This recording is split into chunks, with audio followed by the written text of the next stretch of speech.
Tonight, we're diving into a quiet crisis. One that doesn't make headlines, doesn't shake buildings, doesn't roar through the streets, but changes everything about how we think. Oh, we decide, and how we understand the world. Critical thinking, the ability to question, to analyze, to see beyond the surface, is disappearing. Not suddenly, not dramatically, but slowly, like a muscle that weakens from lack of use. Look around. Information has never been more abundant, yet clarity has never been more rare. Opinions spread faster than facts. Feelings replace reasoning. People react before they reflect, and the loudest voices are often the least thoughtful. The world encourages speed, not depth. Agreement, not curiosity. Emotion, not understanding. So do not dwell. Explore why this is happening. Why modern life rewards quick reactions over slow thought. Why our attention has become too fragile to hold complexity. And why the loss of critical thinking is more dangerous than it appears. This isn't a lecture, it's a gentle journey into the mechanics of the mind.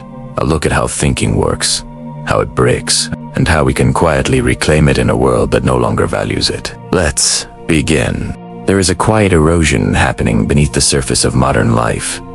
An erosion so subtle, so gradual, that most people never notice it until they look closely at the way thoughts form in their own minds. Critical thinking, once considered a natural part of being human, has begun to fade, not because people have grown less intelligent, but because the conditions that allow thinking to grow have been replaced by conditions that slowly suffocate it. What makes this disappearance so dangerous is precisely its subtlety. People do not wake up one day and lose the ability to think independently. They lose it one notification at a time, one scroll at a time, one unexamined belief at a time. The mind, overwhelmed by noise and stimulation, begins to prefer simplicity over depth, comfort over truth, speed over clarity. And without noticing the transition, we begin to move through life on mental autopilot, accepting, reacting, repeating, but rarely questioning.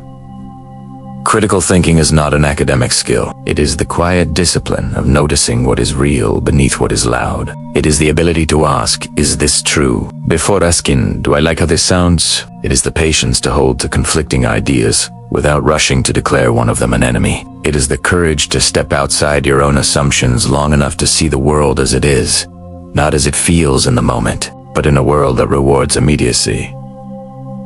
Immediate answers, immediate opinions, immediate ultras. This discipline begins to weaken. We live in a culture that values speed more than accuracy, noise more than insight, uncertainty more than curiosity. And when the world demands reactions instead of reflections, the quiet art of thinking begins to disappear, not through force, but through neglect. Thinking deeply requires space, and modern life has stolen much of that space. It has replaced long stretches of quiet with fragments of attention. It has replaced contemplation with consumption. It has replaced inner inquiry with external noise. And like a muscle that weakens when unused, the mind loses strength when it is never given room to stretch into complexity. The disappearance of thinking also comes from an illusion. The illusion that access to information equals understanding. We are surrounded by facts, data, opinions, instant explanations for everything. But information is not wisdom, and consumption is not comprehension. When knowledge becomes something we scroll through rather than something we wrestle with, the mind stops forming connections. It stops digging. It stops questioning. And gradually, the capacity for critical thinking becomes dormant. Another reason thinking fades is emotional overload. The modern world is saturated with stimuli designed to provoke immediate feelings: anger, fear, validation, indignation, amusement, all of which bypass the slower, quieter mechanisms of reason. Emotion can be a guide, but when it becomes the primary lens through which we interpret reality, thinking loses its footing. We react to how something makes us feel instead of examining whether it makes sense.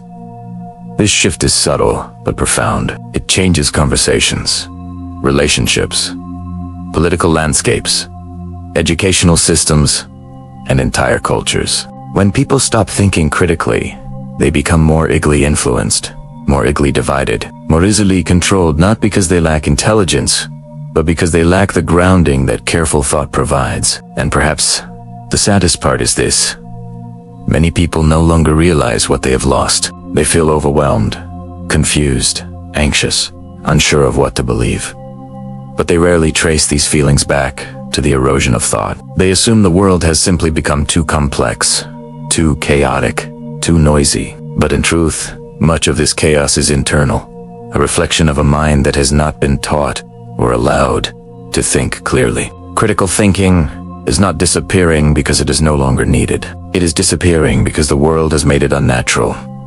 It requires silence in a noisy culture. It requires patience in an impatient age. It requires humility in a world that worships certainty. It requires reflection in a world of reaction. It requires independence in a world of conformity. The purpose of this journey is not to lecture or criticize, but to explore the forces that have led us here, to understand how thinking is lost, and how, quietly, gently, we can begin to find it again. Because once you see what has been slipping away, you cannot help but wonder, if thinking disappears, what remains of the self that depends on it?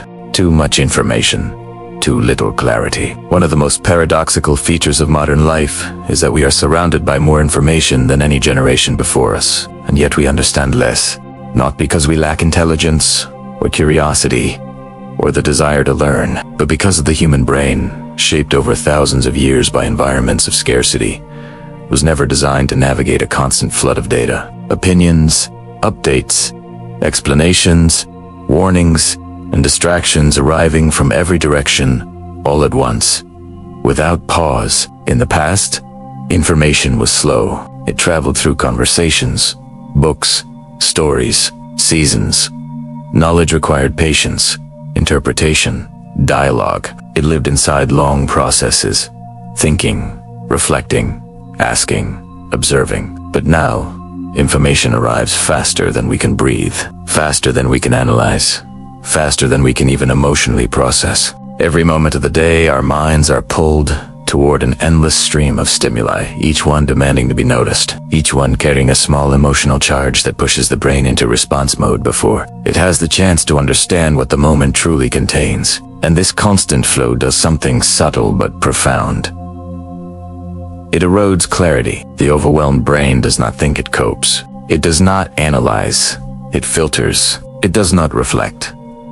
It reacts. It tries to protect itself from drowning in noise by grabbing whatever feels familiar, comforting, or emotionally satisfying, even if it isn't accurate or useful. This is not laziness. It is cognitive survival. Imagine a person standing in a quiet library, shelves of information, but stillness everywhere. Now imagine the same person dropped into a crowded marketplace where 100 voices shout at once, each insisting that their message is the most urgent. In the library, thinking is possible. In the marketplace, you can only choose what to pay attention to long enough to avoid being overwhelmed. Today, most minds live in the marketplace, not the library.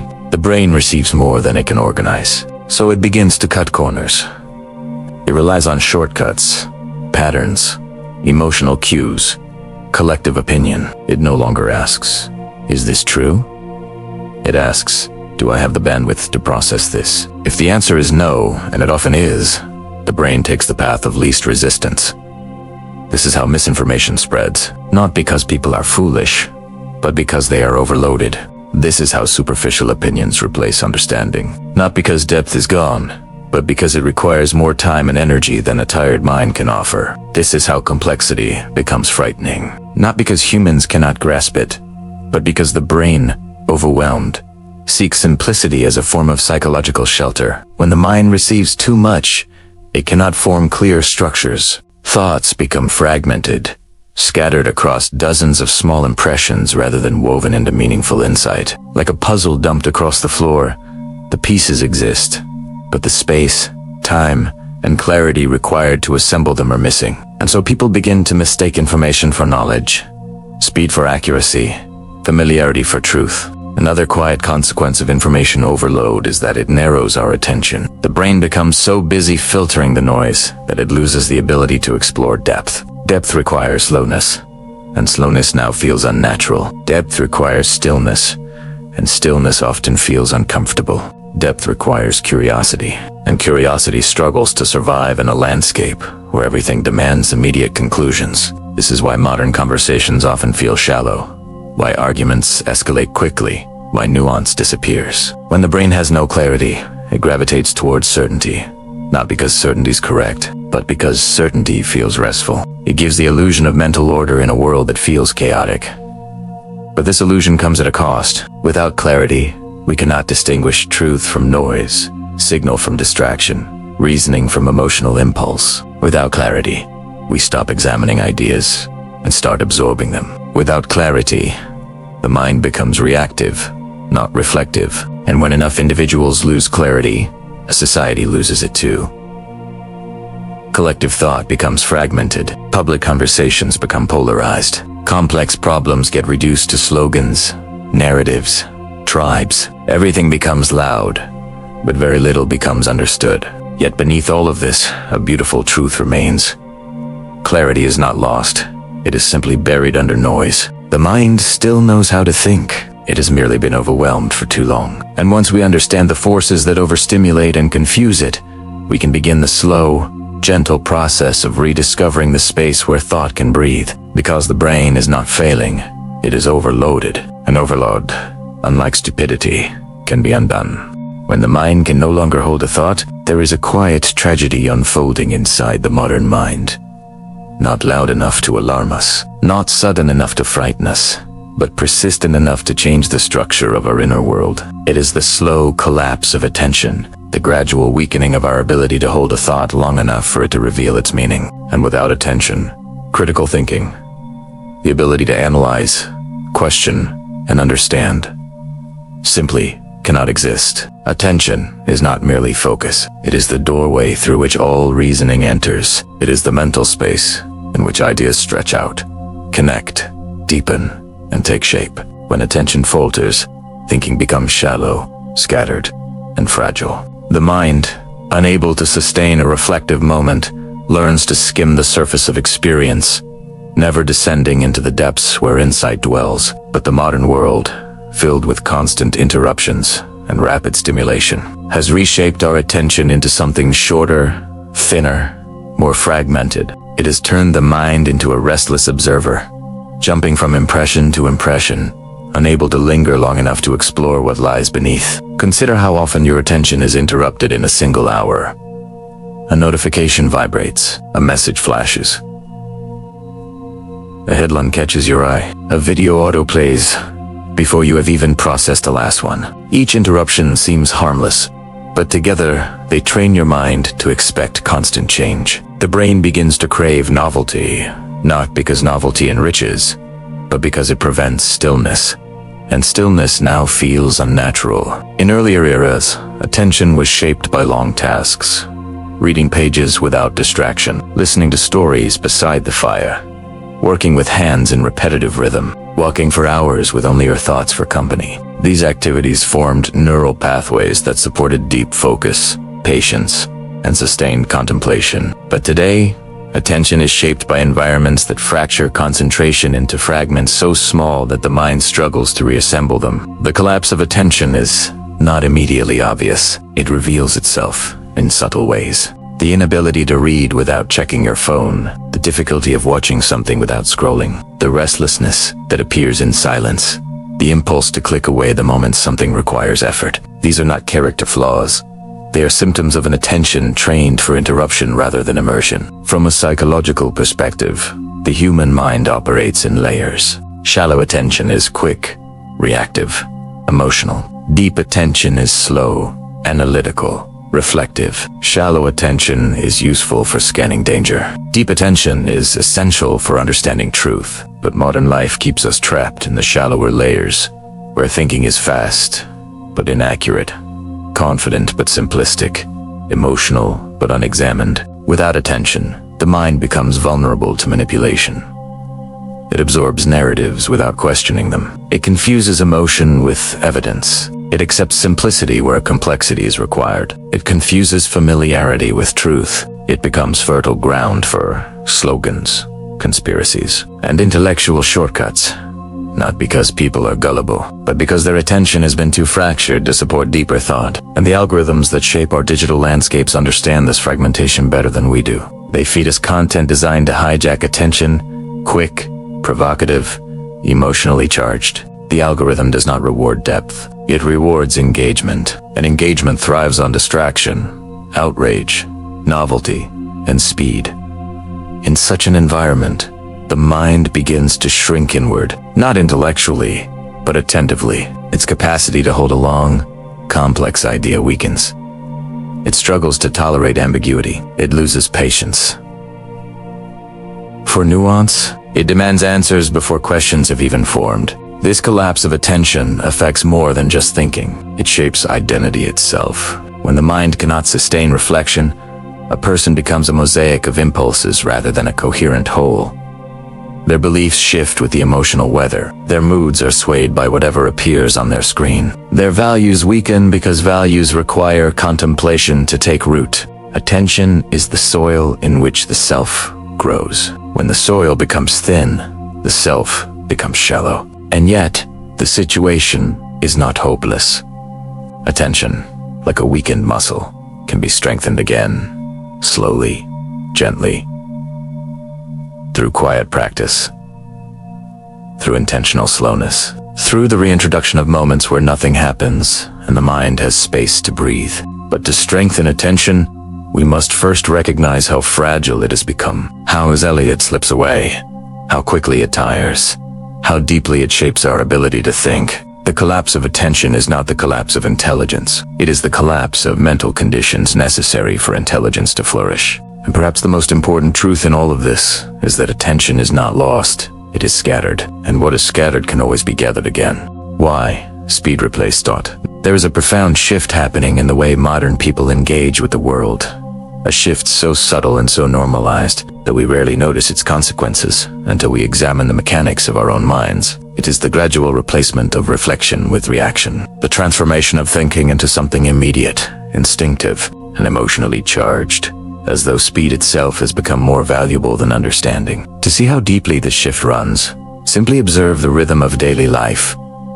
A message appears, and we feel compelled to respond instantly. A headline flashes, and we form an opinion before reading the article. A video plays, and within seconds, we decide whether we agree or disagree. Someone speaks, and we prepare our answer before they finish their thought. We do not pause. We do not consider. We do not allow the mind to expand into the space where meaning resides. Instead, we react quickly, confidently, impulsively. The modern world rewards this speed. It encourages the instant retweet, the immediate comment, the snap judgment. It praises the person who speaks first, not the one who thinks longest. News cycles move so fast that waiting, even for clarity, feels like falling behind. Social platforms punish slowness with and in this culture of constant immediacy, the reflective mind, the patient mind, begins to feel outdated, almost inefficient. But reflection is not inefficiency. Reflection is depth.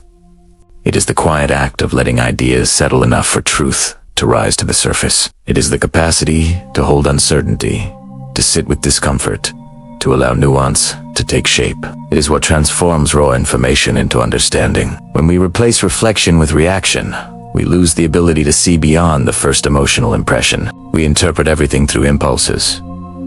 Fear, anger, validation, tribal belonging, and once emotion grabs the steering wheel, reason struggles to regain control. Speed creates the illusion of clarity, but it almost always produces confusion. It gives us the impression that we know what is happening, that we understand the issue, that our interpretation is correct, when in reality, what we have is not knowledge, but immediacy, not clarity, but certainty, not understanding, but reaction. Reaction is shallow. Reflection is deep. Reaction is fast. Reflection is slow. Reaction feels good. Reflection feels difficult. And because modern life prioritizes emotional reward over intellectual effort, people drift naturally toward reaction. This shift also changes how we communicate. Instead of conversations, we have exchanges. Instead of dialogue, we have interruptions. Instead of listening, we wait for our turn to speak. Instead of considering another person's perspective, we prepare a counter-argument before they finish their sentence. The speed at which we engage prevents genuine understanding not only of others, but of ourselves. And the consequences extend far beyond interpersonal dynamics. A society that reacts more than it reflects becomes vulnerable to manipulation. Emotional narratives spread faster than logical ones.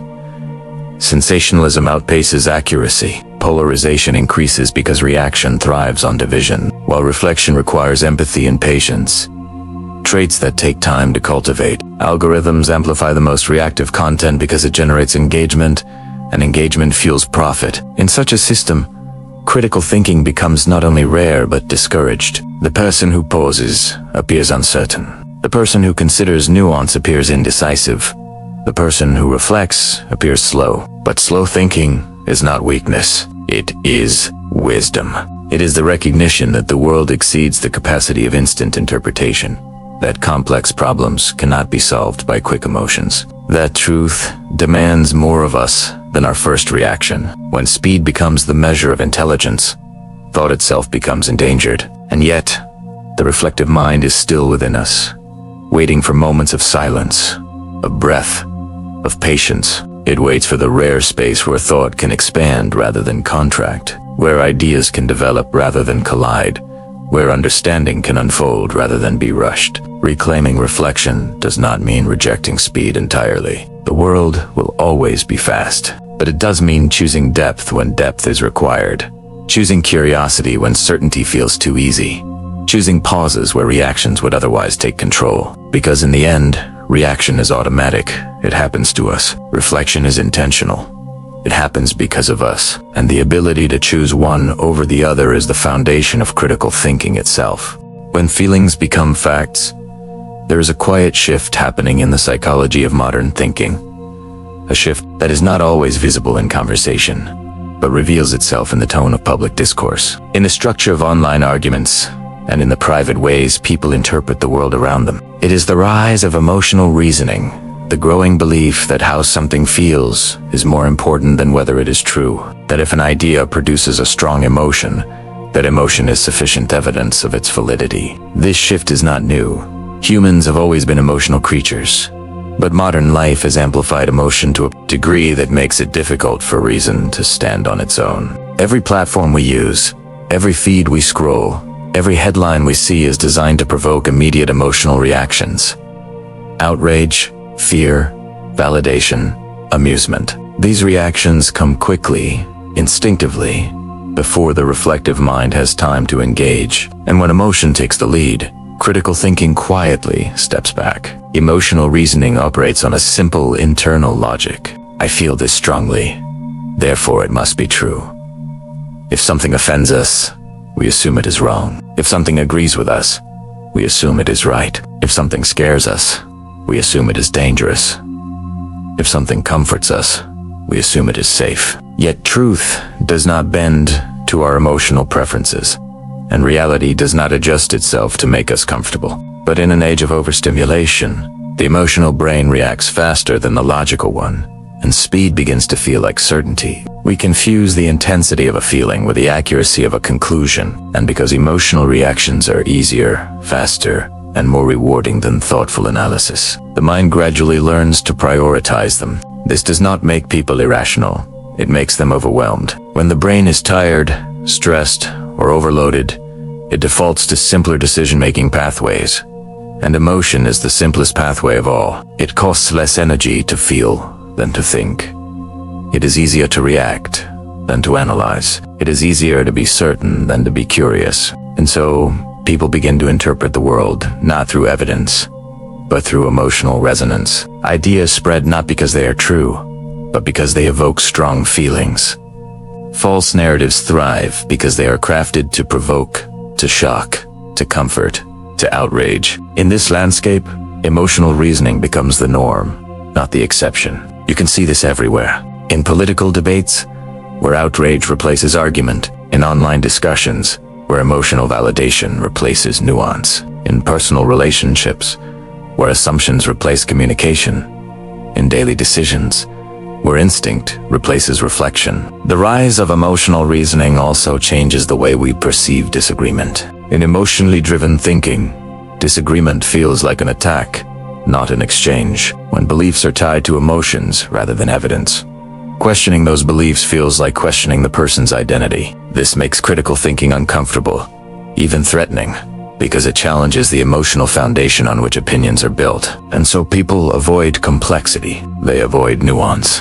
They avoid anything that might destabilize the emotional certainty they rely on. Emotional reasoning simplifies the world into categories: good or bad, right or wrong, with me or against me. But real understanding often lives in the spaces between these extremes. The tragedy is not that emotion exists. Emotion is essential to human life. But that emotion has been asked to do the job of reason. It was never meant to carry that burden. Emotion tells us what we value.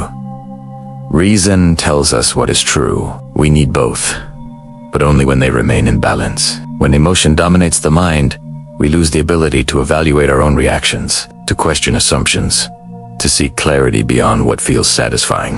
We become vulnerable to manipulation, to misinformation, to narratives designed to provoke rather than inform. And as emotional reasoning rises, society becomes more polarized, not because people disagree more, but because they feel more. And feelings, once ignited, resist examination. Yet beneath all of this lies a hopeful truth. Emotional reasoning does not replace rational thought. It simply overwhelms it. And what overwhelms can be calmed. What dominates can be balanced. What feels like truth can be examined with gentleness and curiosity. The goal is not to silence emotion, but to give thought enough space to breathe again, to allow feelings to speak, but not to rule, to invite the mind back into the conversation that emotion has monopolized. Because when thinking and feeling walk together, the world becomes clearer, decisions become wiser, and the self becomes more grounded. Why complexity feels overwhelming. There is a quiet longing inside the modern mind, a longing not for truth itself, but for relief. From the mental burden of trying to understand a world that has grown far too complex for any one person to grasp.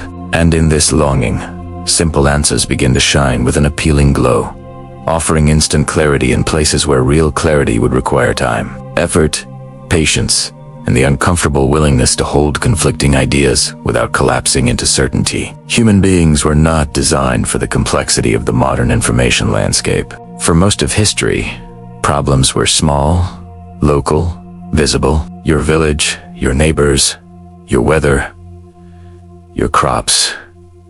These were the things that required attention. But today, a single moment of scrolling can expose you to global crises, scientific debates, political conflicts, psychological theories, celebrity scandals, health misinformation. Economic fear is a torrent of complexity too vast for the reflective mind to process. And when complexity overwhelms, the mind seeks simplicity not out of ignorance, but out of self-preservation. Simple answers offer psychological comfort. They reduce anxiety by shrinking the world into something we can hold inside a single sentence. They protect us from the discomfort of uncertainty. They give us the illusion of understanding without the effort of analysis. And because they require less cognitive energy, they feel good, satisfying, stabilizing, emotionally grounding. This is why simplistic ideas spread so easily. Not because people lack intelligence, but because simplicity feels like safety. The mind, overwhelmed by detail, gravitates toward explanations that are neat, clean, absolute, even if they are inaccurate. It prefers narratives to nuance, certainty to ambiguity, clarity to truth. And in this preference, critical thinking weakens. A simple answer prevents you from asking further questions. Because it presents itself as complete, it closes the door to inquiry and locks it with emotional satisfaction. The feeling of, I understand now. Reflection ends where simplicity begins. Yet the real world is not simple. It resists easy explanations. It contains contradictions, complexities, layers that cannot be compressed without distortion. But modern culture, saturated with speed and noise, rewards the simplest voices, The commentator who condenses a complex event into a single sentence. The influencer who explains human psychology in 7 seconds. The headline that turns scientific research into a moral conclusion. The meme that replaces analysis with sarcasm. Simplicity spreads, not because it is true, but because it is digestible. The tragedy is that simplistic thinking feels empowering while actually diminishing our understanding. It creates confidence without comprehension. It encourages strong opinions built on fragile foundations. It fuels polarization because simple views rarely accommodate complexity, empathy, or nuance. To hold a complex idea requires humility. The humility to admit you don't fully understand, that your view might evolve, that the truth might contradict what you wish were real.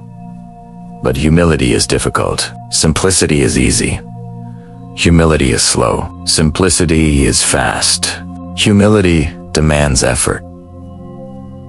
Simplicity offers relief, and in a world exhausted by overstimulation, effort feels like a luxury. This is how critical thinking erodes quietly.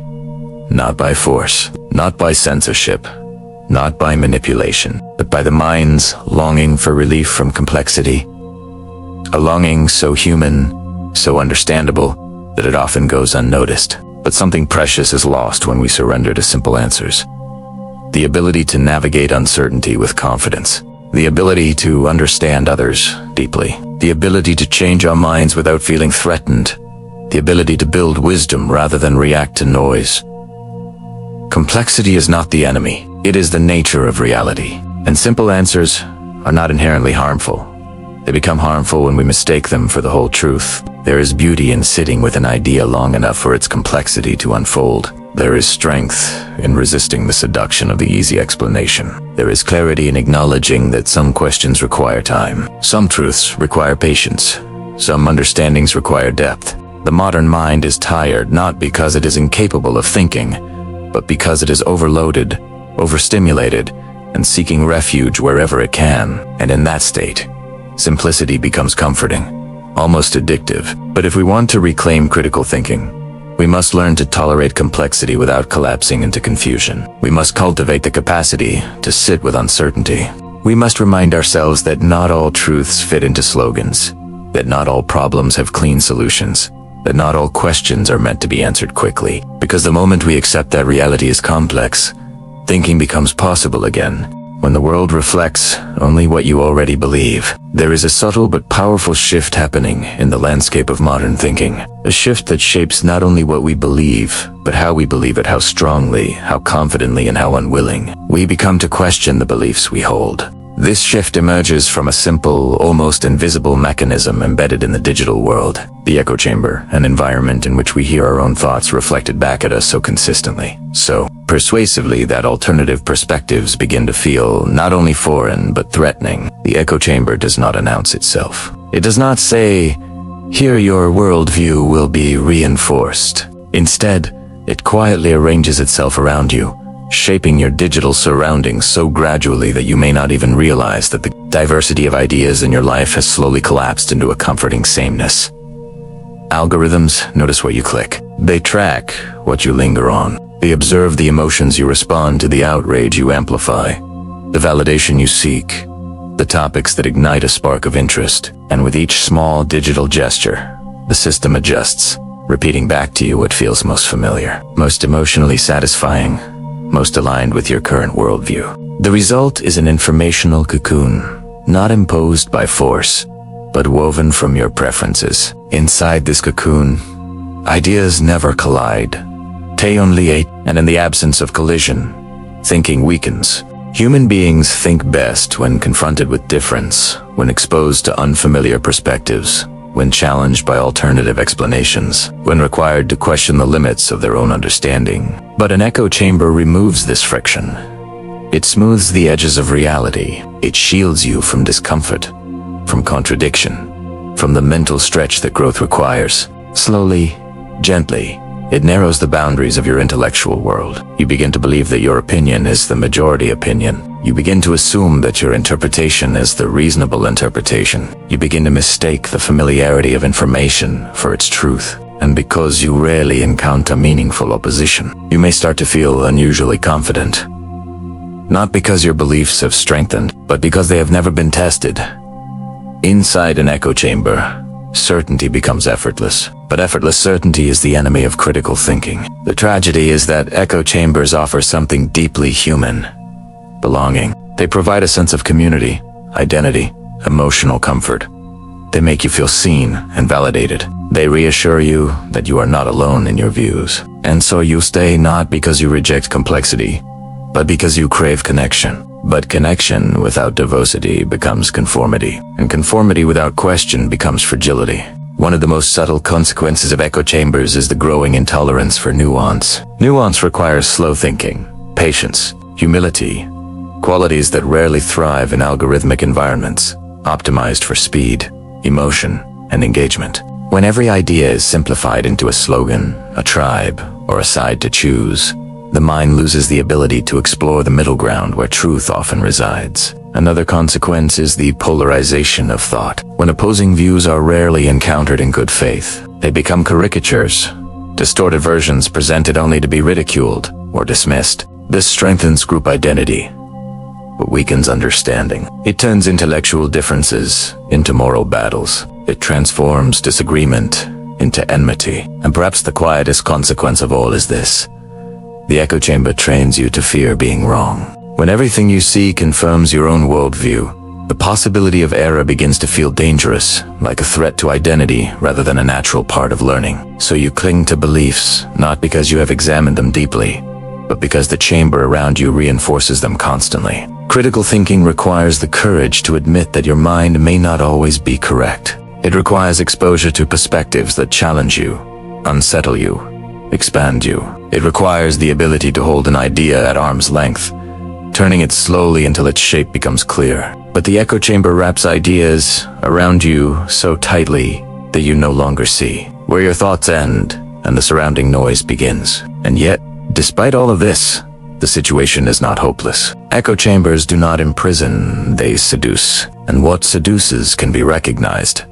What is recognized can be questioned. What is questioned can be escaped, even gently, even gradually, even moment by moment. Critical thinking begins the moment you notice the walls of your own informational world, not to destroy them, but to widen them. Not to reject your beliefs, but to examine them. Not to abandon the comfort of validation, but to supplement it with the strength that comes from understanding perspectives beyond your own. Because thinking real, deep, courageous thinking does not echo. It listens. It explores. It stretches. It grows. The perfect machine for shallow thought. There is a quiet architecture behind the digital world.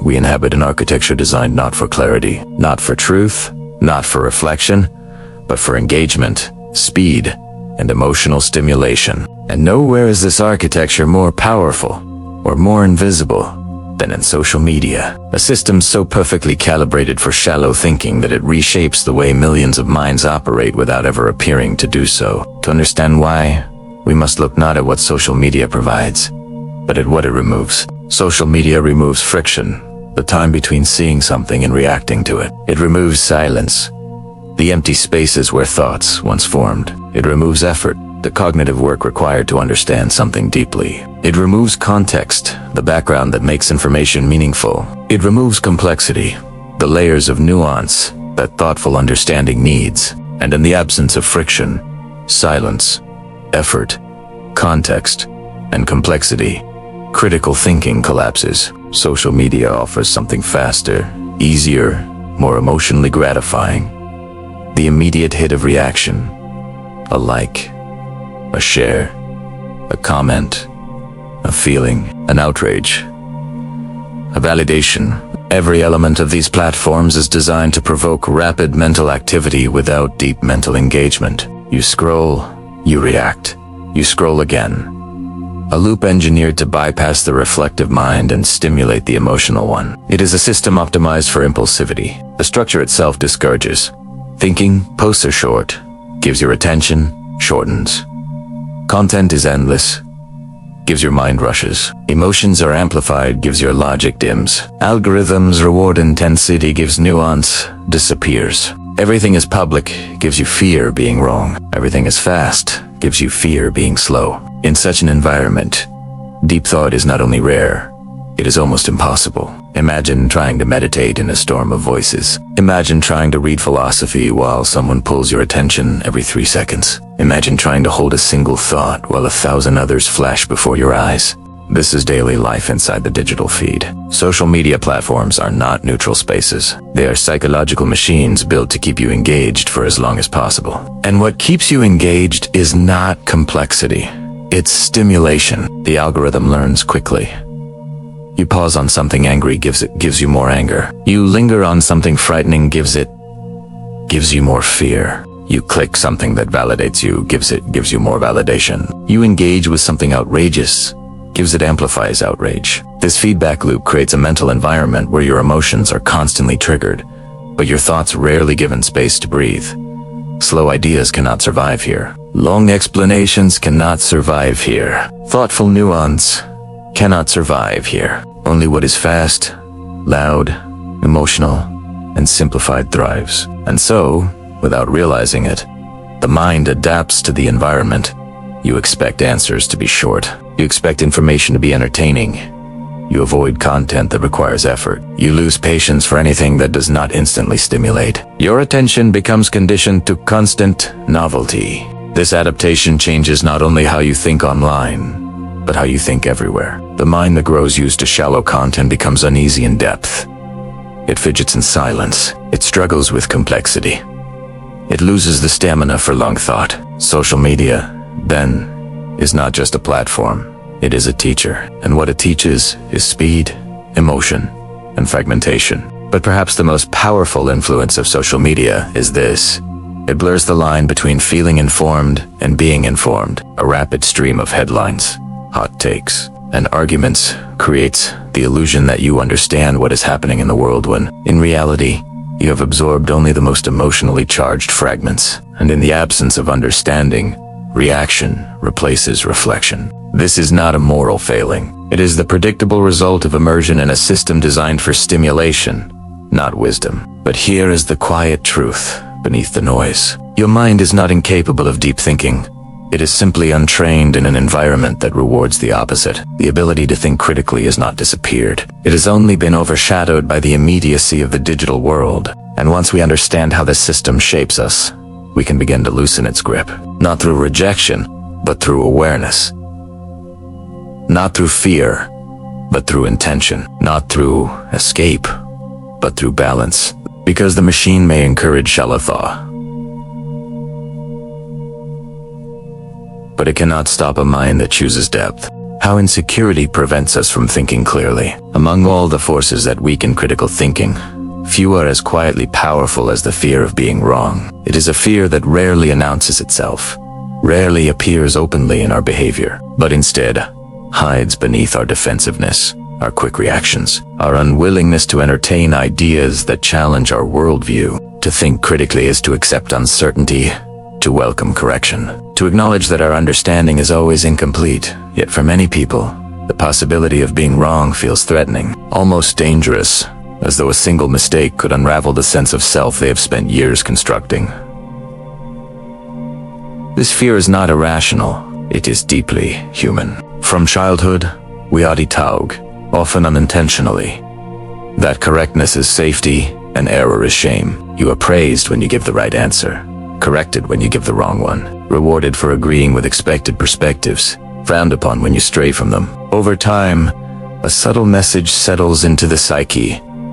Mistakes are embarrassing, uncertainty is uncomfortable, changing your mind is weakness. These beliefs follow us into adulthood, shaping not only how we speak, but how we think. When the mind carries fear, it becomes rigid. It clings to familiar beliefs, not because they are well-reasoned, but because they feel safe. It avoids questions that might expose gaps in understanding. It dodges intellectual challenge by retreating into certainty, even when that certainty is built on fragile foundations. This rigidity is the enemy of critical thought. To think critically requires vulnerability, the willingness to expose your beliefs to scrutiny, to let go of ideas that no longer hold up under examination, to approach knowledge with humility rather than pride. But vulnerability requires a sense of safety. And in today's world, the social environment often punishes not ignorance, but uncertainty. Online, being wrong can lead to public humiliation.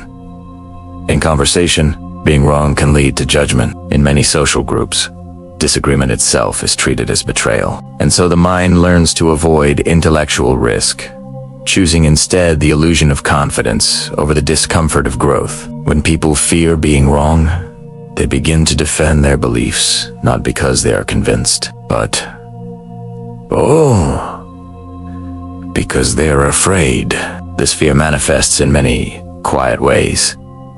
Dismissing opposing viewpoints before considering them, seeking information that confirms existing beliefs, avoiding conversations that challenge identity, feeling threatened by nuance or complexity, treating disagreement as a personal attack, responding emotionally rather than rationally. Each of these behaviors protects the ego, but weakens the intellect. In a strange way, the fear of being wrong also fuels polarization. When admitting error feels dangerous, people double down on their positions, clinging to them even when evidence suggests otherwise. Ideas become identities, and identities become fortresses. Inside the fortress, questioning is forbidden, because questioning threatens belonging, and belonging is one of the most powerful human needs. The tragedy is that the people most afraid of being wrong are often those most capable of learning, most capable of nuance, most capable of understanding the world in richer ways. But fear silences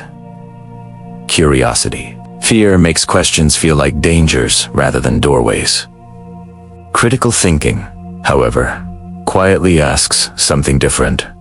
What if being wrong is not a failure? What if it is simply the next step toward being more right than you were before? What if the willingness to be wrong is the very foundation of wisdom? The greatest thinkers in history, philosophers, scientists, innovators, all shared one trait: a deep comfort with uncertainty. They questioned not because they sought superiority, but because they recognized that truth is bigger than any single perspective. They understood that the mind grows not through correctness, but through correction. Yet modern culture rarely celebrates that mindset. Instead, it celebrates confidence, certainty, assertion. The loudest voices are treated as the most credible, and the most emotionally convincing narratives are mistaken for truth. But beneath the noise, something quieter remains available to all of us. The ability to think gently, slowly, with openness. The ability to say, I might be wrong, and that is how I learn. When we loosen our grip on being right, something extraordinary happens. The mind relaxes. New ideas feel less threatening. Curiosity returns. Conversations deepen. Understanding expands, and the world becomes less divided, because the ego no longer stands guard over every belief. Critical thinking is not about intellectual superiority.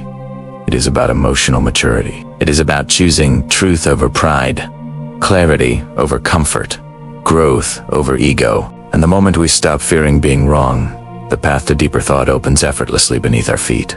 When groups think worse than individuals, there is a strange and unsettling phenomena in human psychology.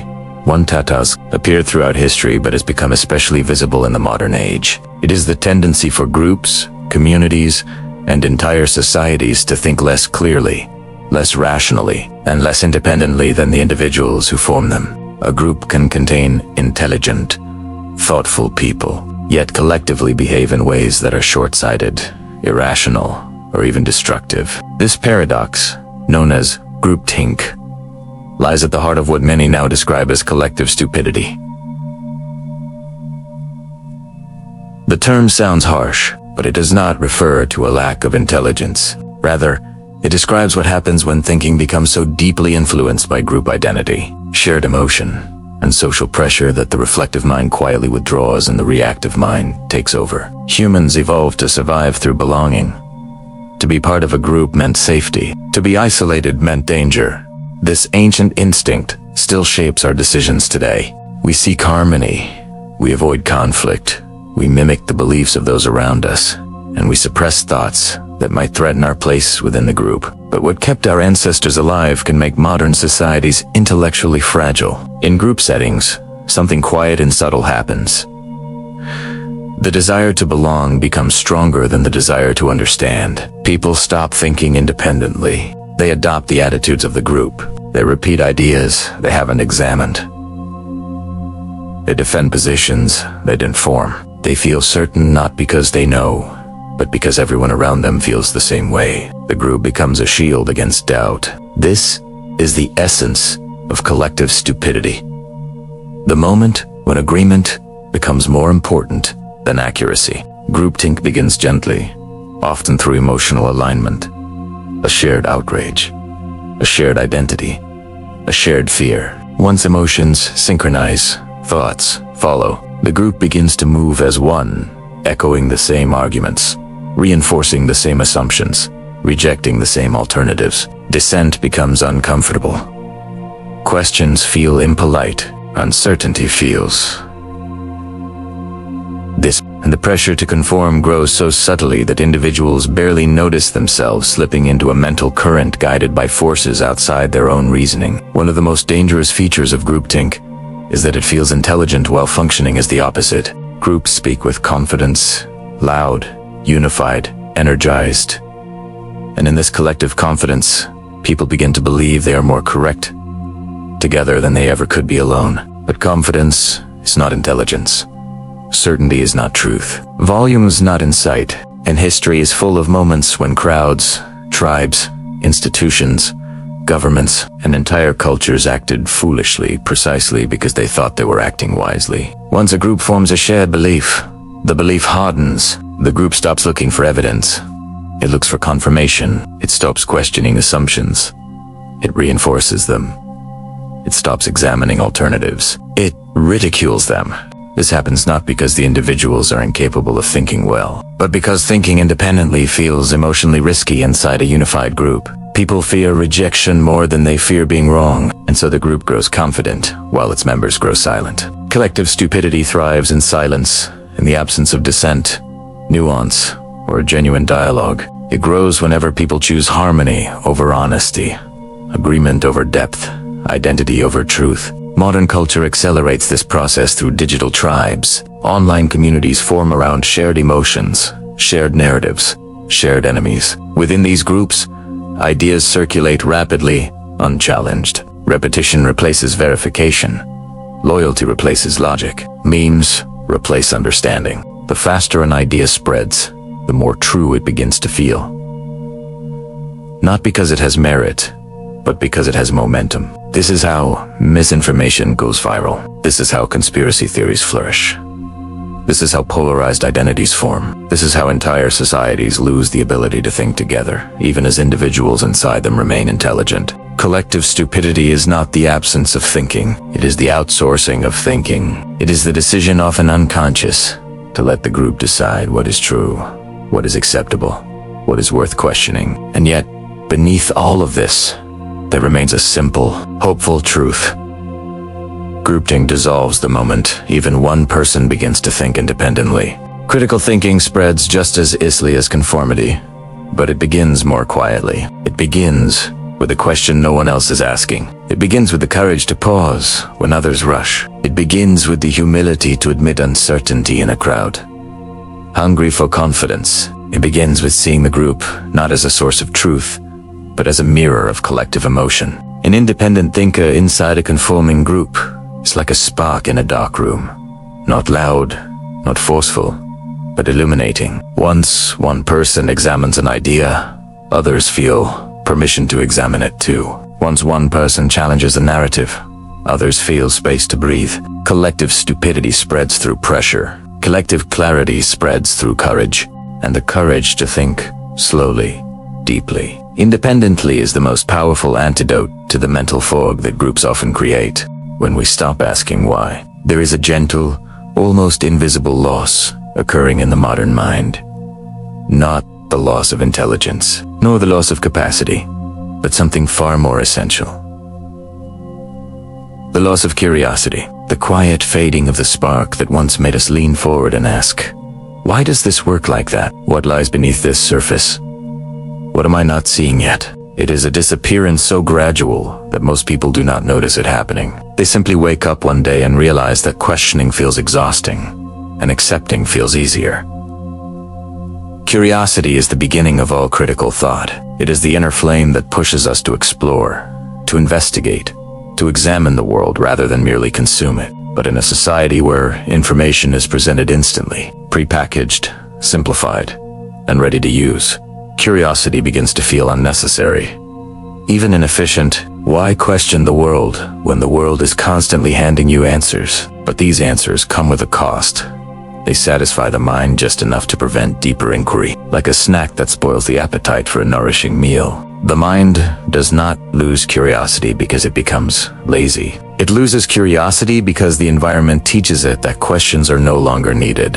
When every unknown can be solved by a quick search, the brain stops exploring. When every belief feels emotionally satisfying, the mind stops testing its foundations. When every topic is reduced to a headline, the reader stops looking beyond it. Curiosity requires something the modern world rarely provides. Empty space-time without stimulation, silence without interruption, internal stillness where questions can form on their own. But when every spare moment is filled with entertainment, with scrolling, with notifications, the mental soil in which curiosity grows becomes hard, packed, inhospitable. Instead of wandering, the mind begins to follow predetermined paths. Instead of imagining, it recycles familiar narratives. Instead of exploring, it reacts. Without curiosity, knowledge becomes stagnant. People know what to think, but not how to think. They memorize opinions rather than form them. They accept interpretations rather than question them. They stop venturing beyond the edges of their existing beliefs. Curiosity also fades when life becomes too fast. Speed demands that we skim, not dive.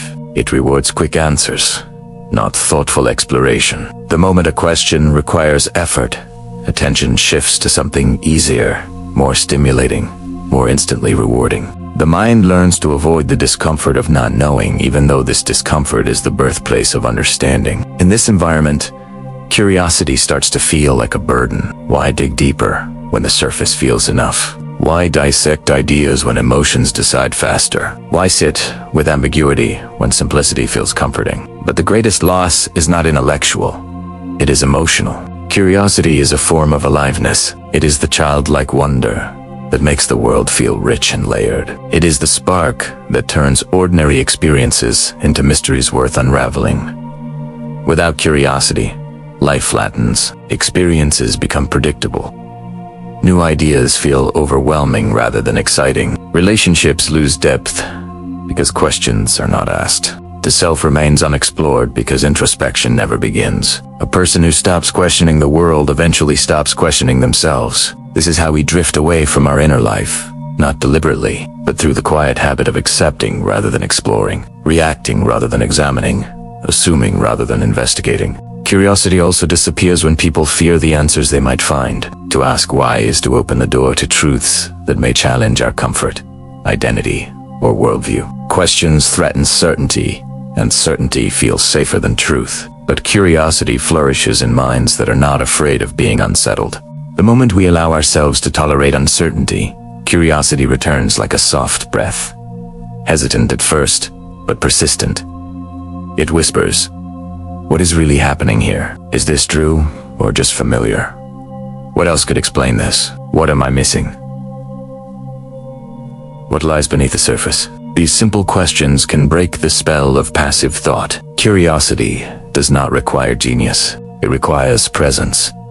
It requires patience. It requires humility, the willingness to admit that the world is more complex than our first interpretation of it. And it requires gentleness, a refusal to punish yourself for not knowing, a willingness to explore without the pressure of arriving at an immediate conclusion. When curiosity disappears, critical thinking collapses. When curiosity returns, critical thinking awakens. The good news is that curiosity never dies. It only sleeps, and the moment the mind slows down enough to notice its own questions bubbling beneath the noise, that spark, that ancient, childlike, intelligent spark, begins to glow again. Why we believe too easily? There was a time when skepticism was considered a quiet form of wisdom, not cynicism, not negativity, but a calm, steady habit of asking, "Is this really true? Although we can know what lies beneath the surface." It was the mind's natural defense against confusion, manipulation, and illusion. But in the modern world, where information spreads faster than reflection, skepticism has begun to fade, replaced by something much more fragile: the willingness to believe whatever feels emotionally satisfying, familiar, or convenient. To understand why skepticism is disappearing, we must begin with a simple truth. The human brain is not built to evaluate every piece of information it encounters. In a world overflowing with data, the mind seeks shortcuts, heuristics, emotional cues, simplified narratives, anything that reduces cognitive burden. And skepticism, though essential, requires effort. It slows us down. It introduces doubt where certainty feels easier. Modern culture is allergic to slowness and deeply uncomfortable with doubt, so skepticism quietly recedes. Part of the decline comes from sheer information overload. When the brain is overwhelmed, it loses the capacity to examine claims thoughtfully. It begins to accept or reject ideas based on emotional resonance rather than evidence. We believe something because it aligns with our identity, our values, our fears, not because it withstands scrutiny. Beliefs become emotional, not intellectual. And once belief becomes emotional, skepticism feels like an attack rather than a tool. People today defend their ideas with the intensity of those defending themselves. Because for many, ideas are the self. To question a belief is to question identity, belonging, or moral worth. And when thinking becomes intertwined with emotion, the calm practice of skepticism becomes nearly impossible. Another force weakening skepticism is speed. Information arrives faster than we can process. And in this race, the first idea is often mistaken for the true idea. Headlines replace articles. Posts replace research. Memes replace reasoning. There is no time to evaluate, only time to react. The faster the world moves, the more easily falsehood feels like truth. Skepticism also declines because certainty has become a social currency. People admire confidence, not caution. They reward strong opinions, not thoughtful hesitation. They follow those who speak loudly, not those who speak carefully. But certainty is often the mask worn by shallow thinking. True understanding usually comes with humility, nuance, and the admission that we know far less than we assume. And yet humility rarely goes viral. Social media accelerates this collapse by drowning skepticism beneath emotional noise. The algorithm does not amplify the thoughtful voice that says, "Let's examine this carefully." It amplifies the emotional voice that says, "This is shocking, share it now." Falsehood spreads not because people are foolish, but because falsehood is engineered to provoke. Skepticism, by contrast, asks for silence, patience, restraint, qualities that the digital world treats as weaknesses. The decline of skepticism also comes from another quiet force: trust displacement. People no longer know whom to trust. Institutions, experts, media, communities have all lost credibility in the eyes of many. And in the vacuum created by this distrust, individuals increasingly rely on intuition, tribal identity, or charismatic influencers. When trust becomes decentralized, skepticism should grow stronger. But instead, people often cling to whatever feels emotionally safe. In uncertainty, the mind chooses comfort over truth. Yet perhaps the deepest reason skepticism is vanishing is psychological. To doubt is to hold tension. To question is to tolerate discomfort. To evaluate is to remain temporarily uncertain. And the modern mind, exhausted and overstimulated, avoids discomfort at all costs. So, the mind settles. It accepts the story that feels easiest. It aligns with the narrative of the group. It chooses the path of least resistance, emotionally, intellectually, socially. But here is the quiet tragedy. Without skepticism, thinking becomes vulnerable to manipulation. A mind that does not question becomes a mind that absorbs. A mind that absorbs becomes a mind that conforms. And a mind that conforms becomes a mind that loses itself. Yet, beneath this tragedy lies a gentle hope. Skepticism is not a harsh force. It is a soft light. It does not require confrontation.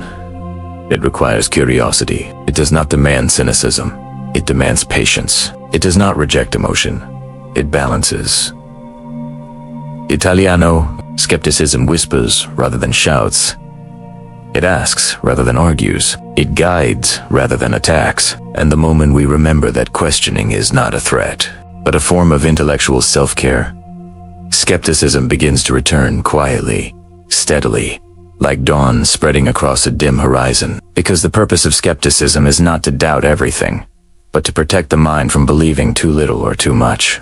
How the loss of thinking affects our relationships, decisions, and identity. As critical thinking fades from everyday life, the consequences do not remain confined to abstract intellectual spaces or distant societal structures. They begin to reshape something far more intimate: the way we relate to one another, the way we make choices, and the way we understand who we are. The disappearance of thoughtful reflection is not just a cultural shift, it is a personal one, quietly altering the inner architecture of our relationships and identities. When people stop thinking deeply, they begin to interact, not with one another's inner worlds, but with their own assumptions about those worlds.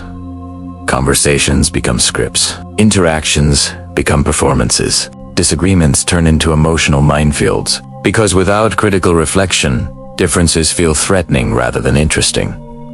Critical thinking is not the opposite of emotion. It is the structure that allows emotion to be understood, expressed, and communicated clearly. Without it, communication becomes reactive, impulsive, and easily misinterpreted. Instead of asking, "What does this person really mean?" we assume. Instead of asking, "Why do I feel this way?" we react. Instead of exploring nuance, we collapse into certainty. In relationships, this leads to fragmentation, not because people care less, but because they understand each other less. A partner's silence is interpreted as rejection rather than fatigue. A friend's disagreement is treated as betrayal rather than perspective. A family member's opinion becomes a threat rather than an invitation to dialogue. When thinking disappears, empathy disappears with it. Because empathy requires the ability to step outside of your own emotions long enough to see the world through someone else's eyes. The loss of critical thinking also affects decision. When the mind is unable to pause, evaluate, analyze, or question, decisions become driven by impulse, trend, habit, or fear. We choose careers based on social pressure rather than inner truth. We spend money based on short-term emotion rather than long-term clarity. We join causes without understanding them. We abandon paths we never fully explored. We chase identities handed to us rather than discovered by us. Decision-making becomes reactive rather than reflective. This is why so many people feel lost, restless, unsure of what they truly want. Without the ability to think deeply, choices become shallow, and shallow choices rarely satisfy. They leave behind a subtle emptiness, a feeling that life is happening to us, rather than being shaped by us. But perhaps the deepest consequence of losing critical thought lies in the erosion of personal identity. Identity is not a single belief or label. It is the result of thousands of moments of reflection, curiosity, confrontation, and self-examination. A person becomes themselves through questioning. What do I value? What do I believe? What do I reject? What do I want? What do I fear? What is true for me? Without these questions, identity becomes porous, easily influenced by external narratives. People begin to adopt the beliefs of their group, not because they resonate, but because belonging feels comforting. They accept popular ideas, not because they fit, but because disagreement feels dangerous. They mimic values they never examined. They defend positions they never chose. They lose the boundaries between themselves and the world around them. And in this loss, a quiet confusion grows, a sense of drifting, of not quite recognizing oneself, of living according to expectations rather than inner conviction. This inner fog is often mistaken for anxiety, depression, or low self. But at its core is something simpler, the absence of thinking about who you are. When critical thinking weakens, identity becomes reactive. When critical thinking strengthens, identity becomes grounded. It is not possible to know yourself without thinking about yourself. Not in a self-obsessed way, but in a reflective, curious, honest way. Without this reflection, identity becomes a collection of reactions rather than a coherent narrative. And yet, the beauty of critical thinking is that it does not demand brilliance. It demands presence. It requires slowing down enough to ask questions. It requires the humility to examine your beliefs. It requires the courage to challenge your own assumptions. It requires the gentleness to see yourself clearly without judgment. When critical thought returns, relationships deepen, decisions align with values, identity becomes more stable, more authentic, more resilient. Thinking is not merely an intellectual activity. It is an emotional safeguard, a relational bridge, a personal anchor. When it disappears, life becomes reactive. When it returns, life becomes intentional, and in that intention lies the possibility of clarity, connection, and a self that feels truly one's own. Reclaiming the mind in a noisy world. If the modern world has weakened our ability to think, it has not destroyed it. Thinking is not a talent reserved for a few, nor a relic lost to time. It is a natural human capacity that has simply been overshadowed, drowned beneath the noise, the speed, the stimulation, and the emotional turbulence of contemporary life. And yet, the mind has a remarkable resilience. The moment it is given space, quiet, and intention, it slowly begins to awaken, like a muscle remembering its strength after a long period of rest. The return to thinking does not begin with grand intellectual efforts. It begins with small pauses, gentle moments when we choose not to react immediately, not to accept the first interpretation, not to let emotion decide before thought has had the chance to speak. In these pauses, we create room for clarity to enter. The art of thinking begins in silence. Not necessarily the silence of an empty room, but the internal silence that comes when we step back from the constant tug of stimulation. The silence that emerges when we put aside the phone for a moment, breathe, and allow a thought to form at its own pace, rather than racing to keep up with the world. This silence is not passive.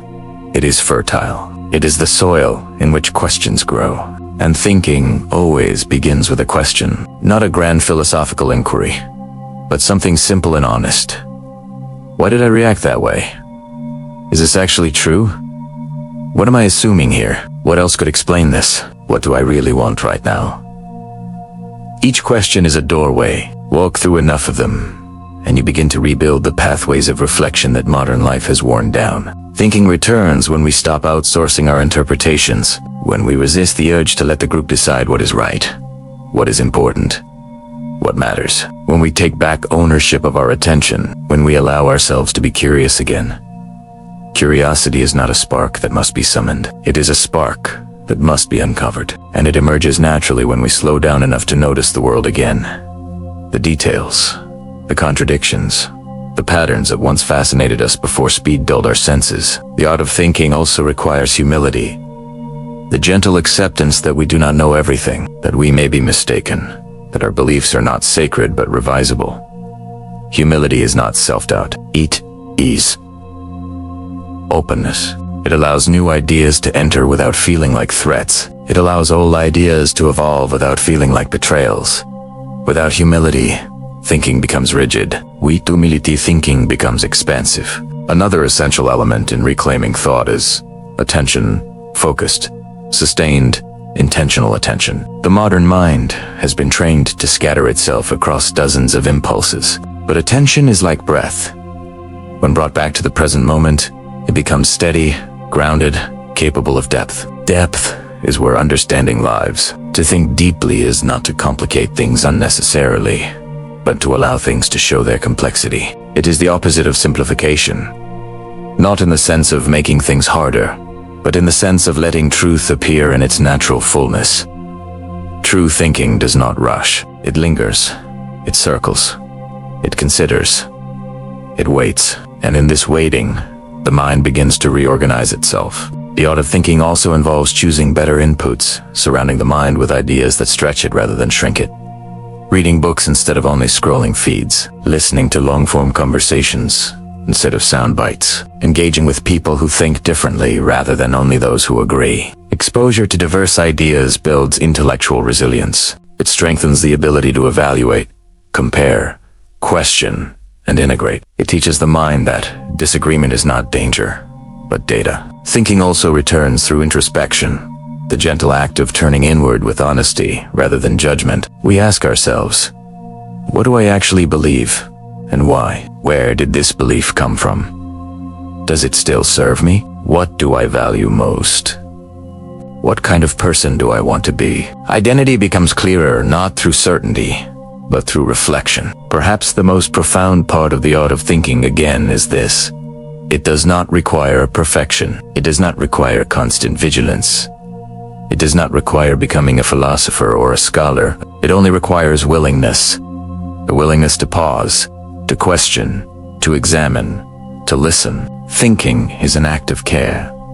Care for the truth, care for others, care for the self. And as it returns, life becomes less reactive and more intentional. Decisions stop being automatic and start being aligned with values. Relationships deepen because understanding deepens. The world becomes less frightening because it becomes more comprehensible.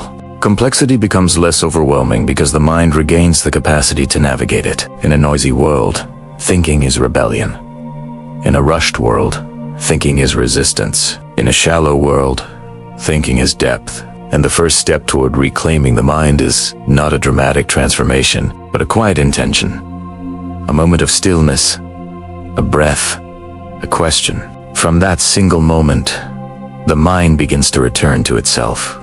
Can we reverse the decline? As we reach the final stretch of this reflection, a question begins to rise with a quiet urgency. Is it already too late? Has the modern world, with all its noise, speed, fragmentation, and emotional overstimulation, pushed us past a point where true thinking can return on a meaningful scale? Or is there still hope both for individuals and for societies to rebuild the capacity for depth, clarity, reflection, and independent thought? The answer is not simple, and perhaps that is the first sign of hope. Complex questions do not yield to simplistic answers, and yet they can still be approached with honesty and courage. Critical thinking will not return through force, only through intention. It will not return through anger, only through awareness. It will not return through nostalgia, only through adaptation. And it will not return through rejecting modern life, but through learning to navigate it wisely. The future of critical thinking depends on something deeply human: our ability to reshape the environments that shape us. Because the decline of thinking did not happen spontaneously. It happened because the world around us changed faster than our minds could adapt. Technology accelerated, information multiplied, attention fragmented, emotion intensified, complexity overwhelmed. But humans have always adapted, and we can adapt again. The first step toward reclaiming critical thinking is recognizing its absence. Awareness itself is transformative. When people begin to notice how quickly they react, how easily they accept, how rarely they reflect, something inside them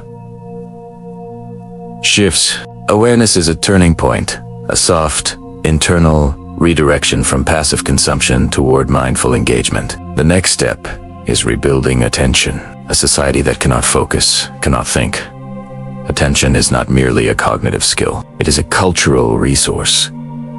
Restoring it will require changes both personal and systemic.